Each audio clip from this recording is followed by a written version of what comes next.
Welcome back to the Enlightened Misfits podcast. I am your host, Lauren, and in today's episode, I have Lori. She is an intuitive and prophetic artist. Welcome, Lori. I'm so happy to have you here with us today.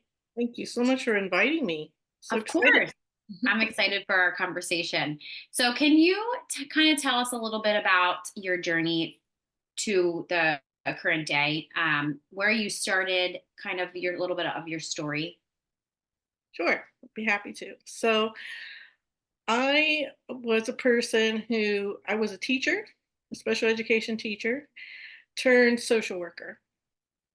And I came from a very conservative background. And I had had some traumas in my life. And I thought that I was kind of past it because I had, done some things to try to rebuild it. But then I was a social worker in working with the homeless population, uh, and the pandemic happened, and the whole shutdown happened, and the homeless population, or the people experiencing homelessness, um, went through a lot because all the rest of us were at our homes, but they had nowhere to go. Right? They depended on the coffee shops and the public libraries and the other places to get some of their needs met. And when that didn't happen, it kind of brought it back onto the social workers that were trying to help them because we had no resources to work with. And my heart was hurt. And what happened was it brought back a lot of what had already happened to me. So it just kind of re-triggered or re-brought up so many things. And I was going to make myself physically sick by the amount of stress that I had. In fact, I was starting to get physically sick and getting some dis-ease, right, from the stress, just from the level of stress that I felt. And I needed a way to dispel that stress out of my body. I needed a way to move it through. And I didn't have a way. So it was getting stuck, in all the different parts of my body, and it was starting to cause disease. And so, out of almost desperation, because I was locked down in my house, I didn't have anywhere I could go either. Um, I just went into my closet because I had been a teacher in the past. I had got out all my little teacher supplies, little books, little crayons, different, and I just started pouring all of my emotions into just drawing into these old books that I had. And I experienced this incredible amount of release. I found that I was able to take these emotions, let them pass through my body and then out onto the paper, and it became like a container to put all the emotions into. And then I could close the container, I could put it to the side, and then I could go about my day. And it became my coping mechanism. Then I decided that I was going to take it one more step further, and I was going to learn how to paint. So I stopped doing the drawing in the books, on the old books, and I got some actual paint and some really small canvases that were only like 6 by 6, because I was not a painter. I was afraid to paint. I didn't think I could paint, all this other stuff. But I found that the release of being able to mix the colors on the canvas, was another step of freedom, in a sense, because of the fact that when you draw on a piece of paper, it's there, it's stuck on that piece of paper, right? But when you Yeah. paint, you can paint over it, and you can paint over that, and you can paint over that. And so you're never stuck with one thing. And then I started believing I was having this incredible breakthrough of of and I was going through therapy for complex PTSD at the same time, not discounting the level of needed medical therapy. I get that. But I coupled the art with the art and the therapy. And everything my therapist told me to do, I put it on the canvas. And Wow. then I put it on the canvas again. And then I put it on the canvas again. And it was just this incredible breakthrough.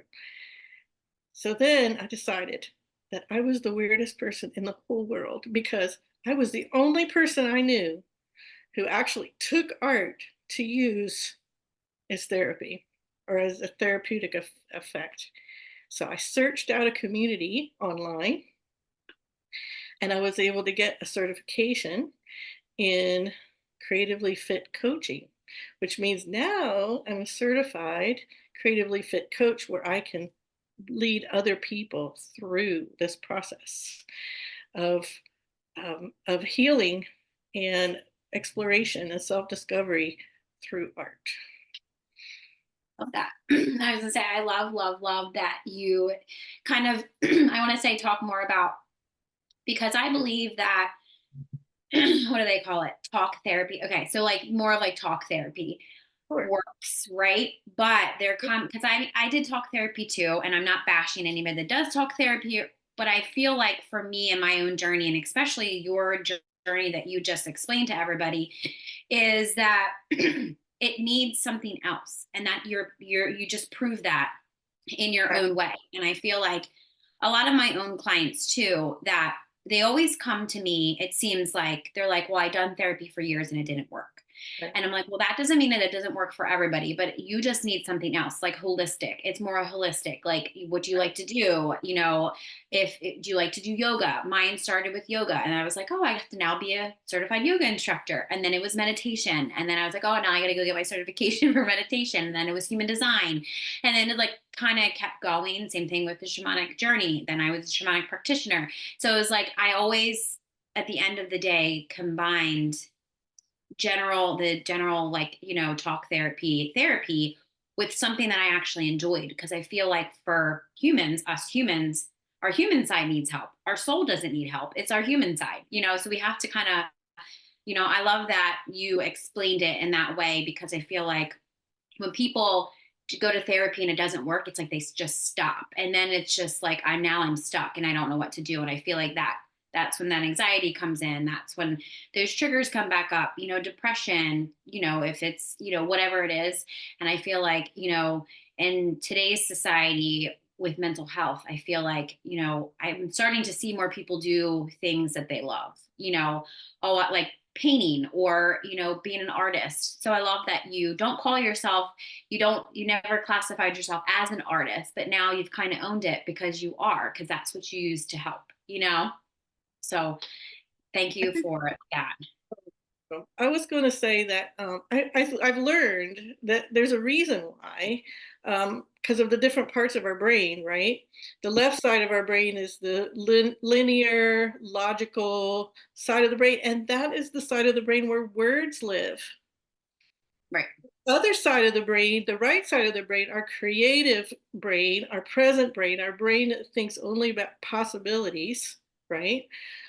That side of our brain doesn't have any words. Right. Words don't live there. And so when we are doing talk therapy, we are still on that one side of the brain.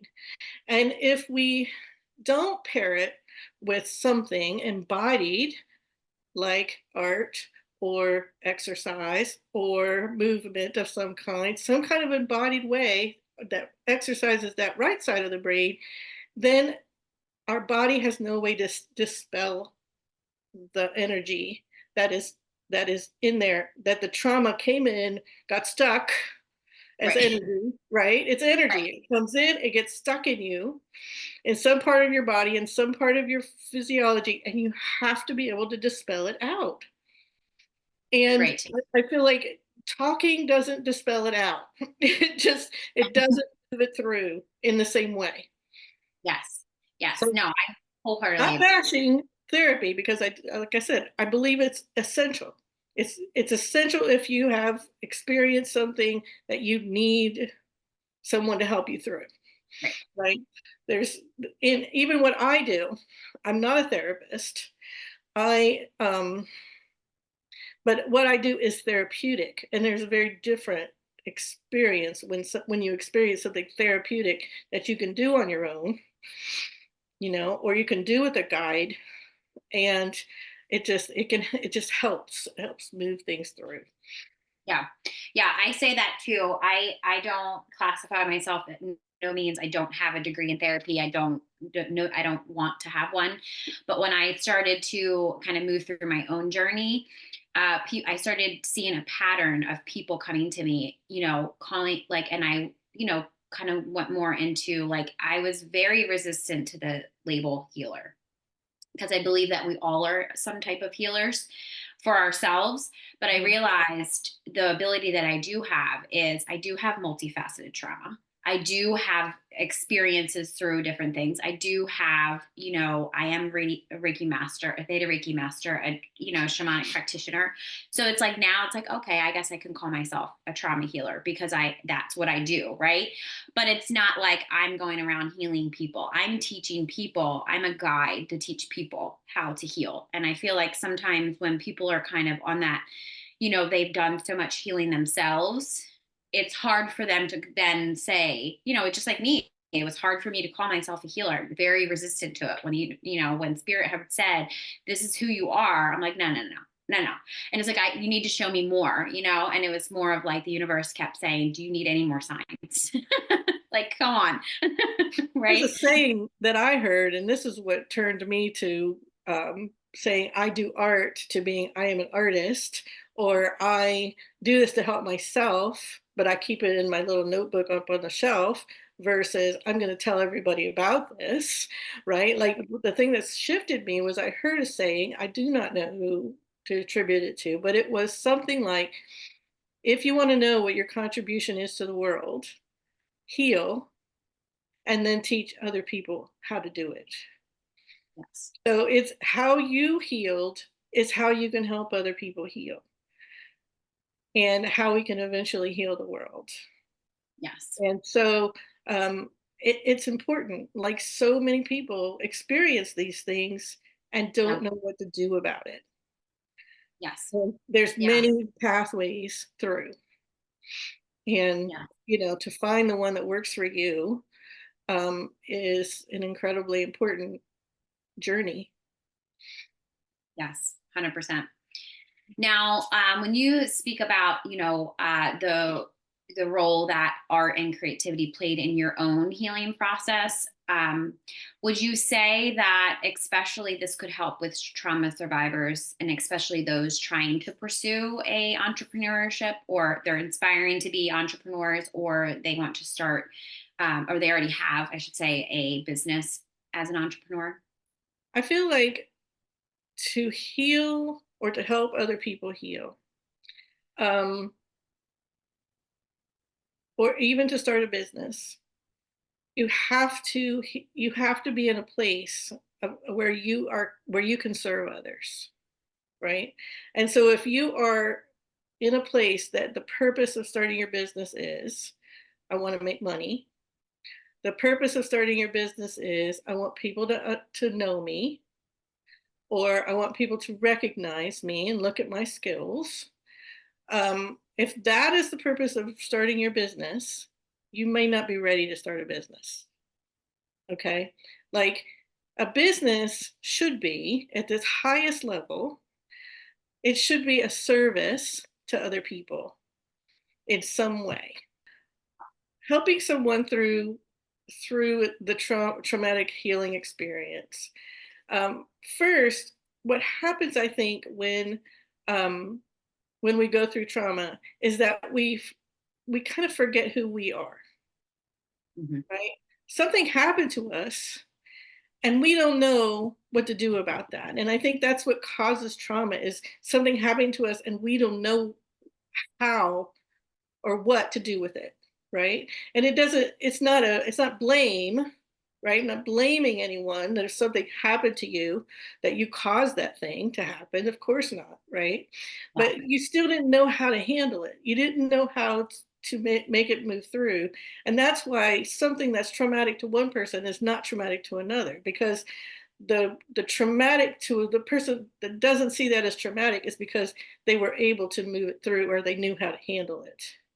They knew how to process it. Where the person who finds this thing traumatic, they don't know what to handle. They get stuck. And so there's a lot of things that happen to us when we get stuck. So, and one of those things is we kind of forget who we are. We kind of forget, or something happened to our life to where we don't know how to like go next. Like if some like we lost our job, somebody died, something, a serious health thing happened to us that made it to where our life had to be different and we had to rebuild it in a different direction, or a divorce happened or something like that. Um, these things, like, they stop the trajectory of our life, and then we have to like go, oh, what do we do now, right? And almost to heal through that, or to get through it, is to be able to find the new direction to go, is to be able to rebuild that portion of ourselves. And so we can start with some really simple things that can get us there. And art is a really simple thing, right? Like, it's approachable, it's easy. You don't have to be trained to get out colored pencils or crayons or whatever to put it down on a piece of paper, right? But then it acts as kind of a mirror back to yourself. Like, am I going to make this picture because I think somebody else will like this picture? Or am I going to make this because I want to make this picture? So we start connecting to our own joy, our own interests, our own desires, our own, we get to choose the color we put on the canvas. And you go, oh, wait a minute, I have a choice as to what I'm going to do now. Maybe I also have a choice in these other areas of my life, right? You see how it can transfer. I'm afraid to paint a painting. Really? You're afraid to paint a painting? What else are you afraid of? Right. Right? I'm resisting um, doing this next thing to my painting. What else are you resisting? So it just acts as this mirror, and you can rediscover who you are in by going through these steps of of joy, of self-compassion, of um, of being in harmony with yourself. Those kind of things you can work through, and that can work. You work through it on your canvas, and then you go, oh, let me see how I can do that in my life. You bring balance to your canvas. How can I bring balance to my life, right? I bring harmony to my canvas. How can I bring harmony to my life? I want to put contrast on my canvas. How can I add contrast to my life? It's just these, it's just this wonderful path. And I feel like it's so reflective of our life that that's why it's so healing, because it's art is so approachable. If I mess it up, who cares? Like, right? Like, who what's it matter? I throw it away, or I paint over it, or whatever. There's no risk here. And yet there's some things in our life that are very risky. And so we can take these small risks and learn from them, and then we can start taking bigger risks in our life. So how that translates to starting a business is basically the same way, right? I want to take a small risk.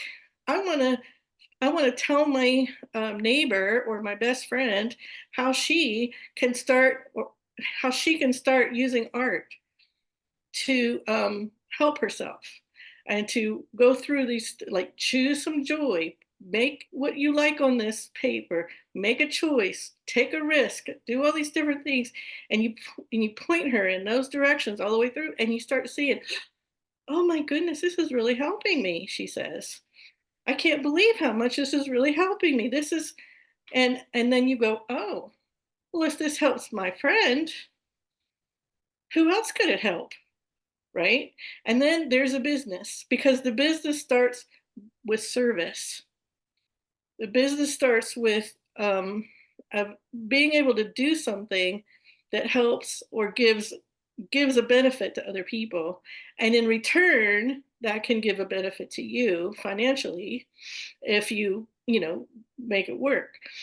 Just like art, again, if I worry about my product, what my end goal is going to be, what my painting is going to look like at the end, if I choose to paint a painting because I think somebody's going to like it, somebody's going to buy it, this might sell well. If I go to a festival, I might sell these out. If that's my whole idea of why I'm painting, there's not going to be any joy. There's not going to be any risk taking. There's not going to be any of that going into this painting, right?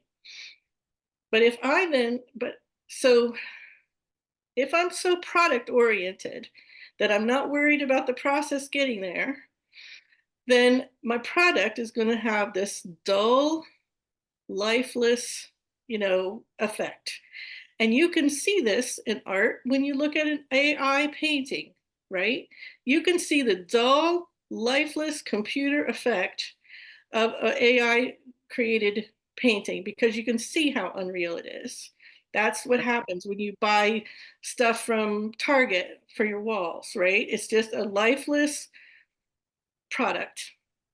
Right. However, if I then put all my joy and all my heart and all my emotion and everything into that painting, no matter what it looks like in the end, it holds all of the energy that I put into that painting.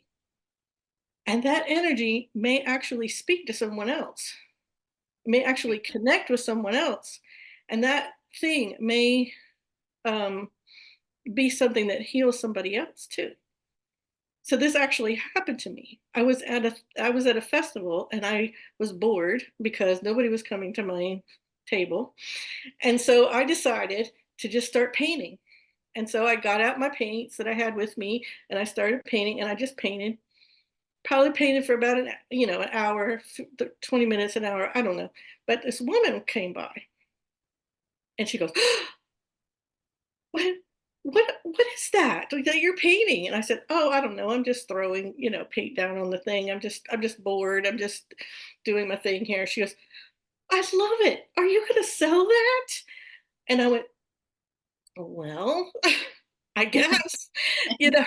And she goes, I just really connect with it, I really want it. And I said, well, I'm not really done with it yet. She goes, when will you be done with it? And I said, oh, maybe another hour. She said, I'll come back.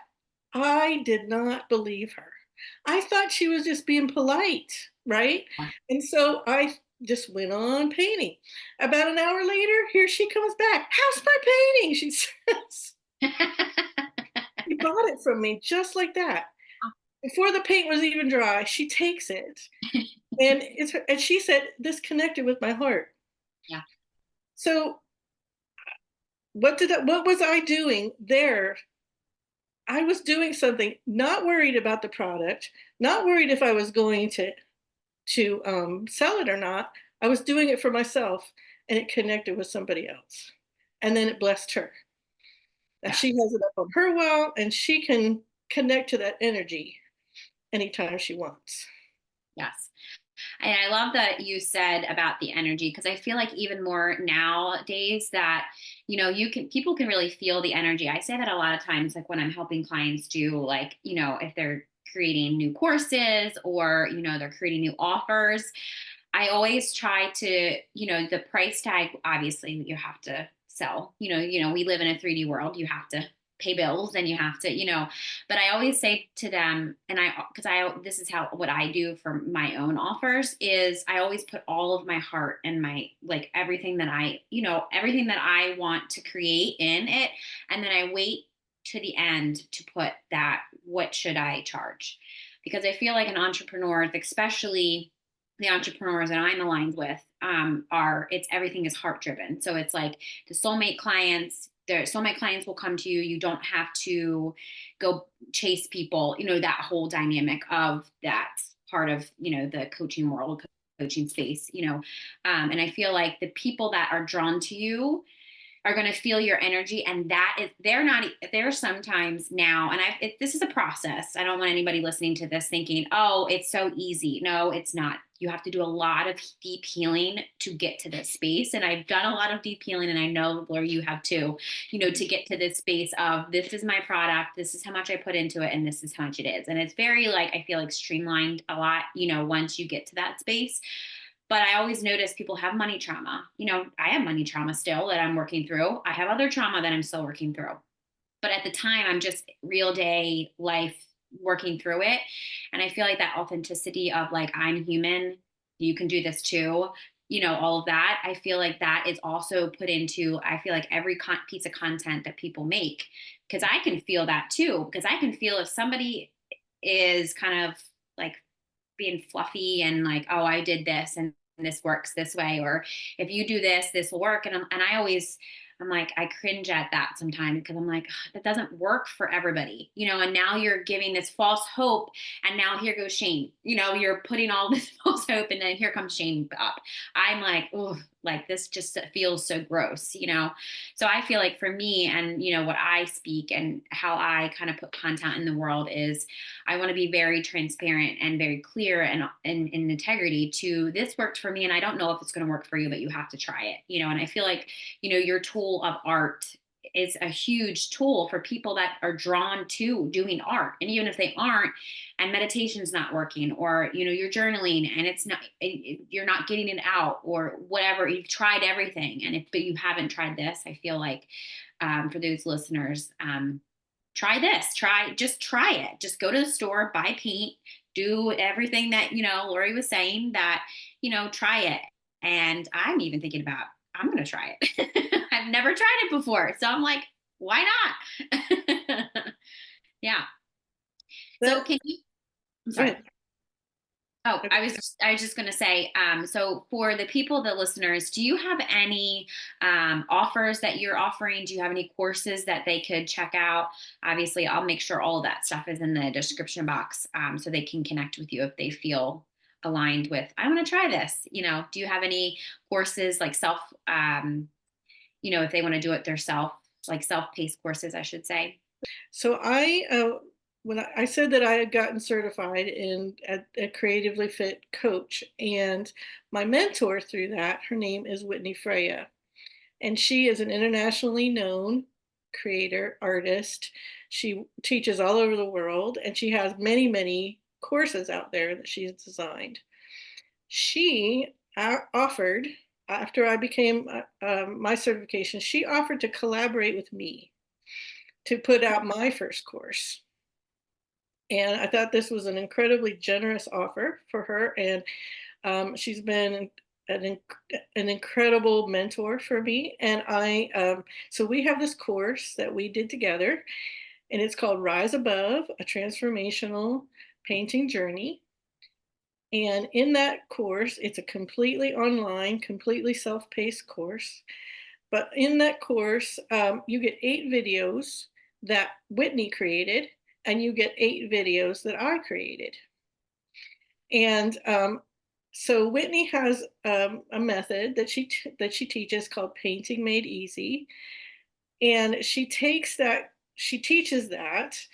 through this course, and she gives prompts, very much like what I was saying before about, let's add contrast to the painting. Okay, let's add contrast to our life. Let's add balance to our painting. Now let's add balance to our life. In what ways can we do that? I take those exact same prompts that she used, and then I paint a painting using those prompts. So I kind of take you the one step further past what she has done, but then I apply it to my life in being a trauma survivor. Right? So I take the basics that she had, and then I take it one more step further to help you put those things into your life. And so my part of my course is called Artisan of Your Life. So it's Rise Above, a Transformational Painting Challenge, and Artisan of Your Life. So when you buy that course, you're really getting 2 courses in one. You're getting hers and mine. So I have that. And then around Christmas time, which will be coming up here when this airs, I'm also going to have another course created by then that's going to be it's going to be an Advent course for those of us who love Christmas and who love to celebrate Advent. You're going to be painting an Advent painting and celebrating Christmas. So that it will be a different flavor, but it will also be a completely approachable kind of painting experience. I love that. So before we wrap up here, do you have any other final thoughts that you would like to share with anybody that could be potentially in this period of I feel stuck or I don't know where to go? What is like a little nugget of wisdom that you can share with them? I think as women, we tend to try to meet other people's expectations. We try to take care of other people. We try to fit into a box of what society says that women should do or be. And I feel like that in itself can lead us to kind of lose who we are at our core, inside, who our spirit, what our source aligns with. When we are trying to meet other people's expectations, we forget about ourselves. Art is something that helps you connect back to yourself, back to the present moment. It helps you in being able, even if it's for 15 minutes a day, just like exercise is beneficial for your body, engaging creativity just a little bit every single day benefits your health, well-being, and mental health by just exercising this part of your brain.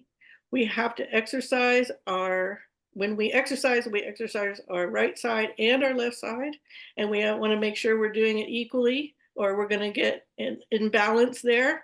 Well, we want to exercise our left side of our brain and our right side of the brain. And if we get so stuck in always the linear, logical strategy thinking side of our brain, which is so prevalent and so needed, right? But if we get so stuck only there and we never exercise the other side of our brain, we do become imbalanced. So my wisdom is every day do a little bit of something that's creative. I love that. Well, thank you so much for joining us on today's episode with Lori on the Enlightened Misfits podcast. If you enjoyed today's episode, don't forget to subscribe. You can leave a review and then share this episode with somebody that you feel that will gain knowledge from listening. So stay tuned for more captivating conversations in the future. I hope you have an amazing rest of your week, and I will see you next time.